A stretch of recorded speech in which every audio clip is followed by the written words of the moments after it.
canning up some of this turkey and some turkey broth, and I thought I would take you along and show you what I do.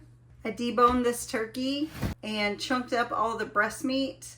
I also chunked up all of the dark meat is underneath, but I'm only going to can the breast meat, and then I'm going to grind the rest, and then we're going to roast up the turkey legs for dinner tonight or tomorrow.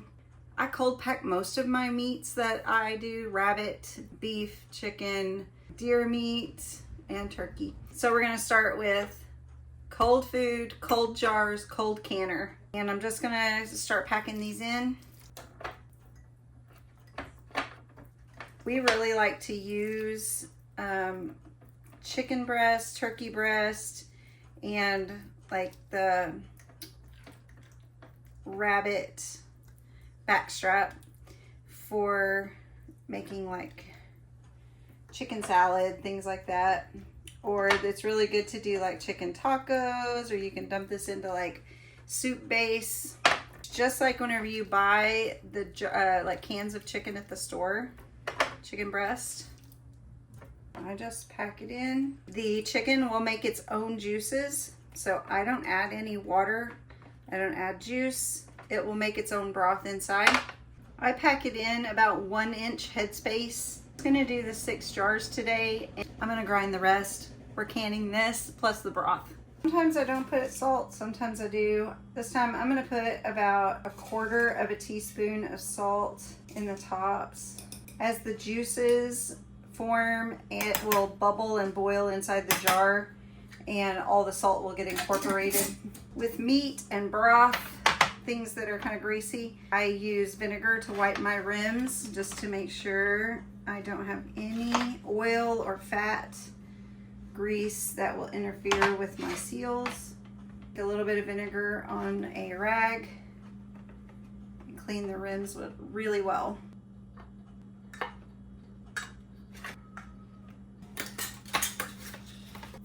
Okay, we're gonna go stick these in our cold canner.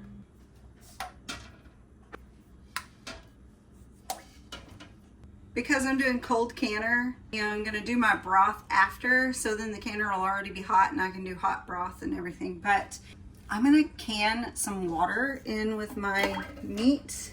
Just gonna add these 2 quart jars of water in, and that will give us like some water on the shelf in case of emergencies or whatever.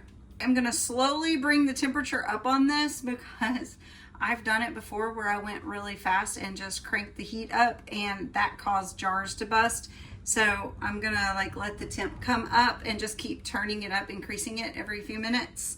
And then I'll put the lid on and really crank it up and get it ready to pressure can. We're doing raw pack, no bone, and they're pints. We have to do 1 hour, 15 minutes, so 75 minutes total of pressure canning at whatever pounds you're supposed to pressure can at for your elevation. Mine is 10 pounds, so I'm going to do these for 75 minutes at 10 pounds. I've slowly heated this up and I'm all the way up on high now. And put our pressure canner lid on, lock it into place.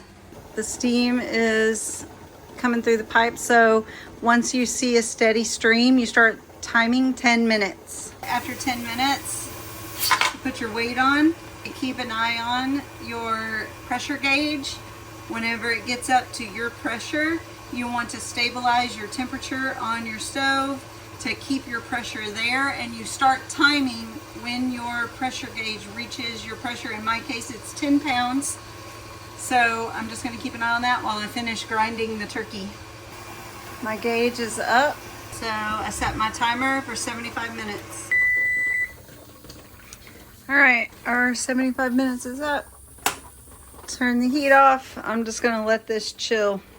Okay, our pin is dropped and pressure is 0, so we're going to take this off. I'm going to go ahead and just turn it. Let it sit like that for a few minutes. I'm gonna lift her off, put my towel down to receive the hot jars.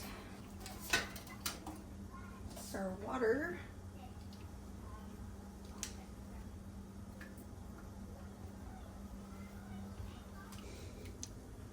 Look at all that lovely broth it made all on its own.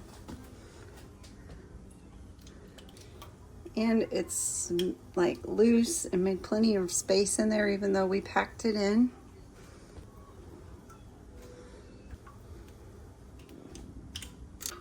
There we go. Now we have to do the broth. And really, it's going to be the exact same process, except for we do not have to process it for as long. I'm going to do quart jars, so we only have to process it for 25 minutes. Hey guys, Editing Kim. I was finishing up editing this video and I realized that I never actually did like an ending. It just kind of stopped. So this is me saying thank you so much for stopping by, hanging out while we can. And I hope that you will consider subscribing to my channel. I'm trying to grow my audience here. And I love having more friends to hang out with on this platform. Maybe we can learn things together, share things that we know, and just become good friends. I'll see you next time when you stop by.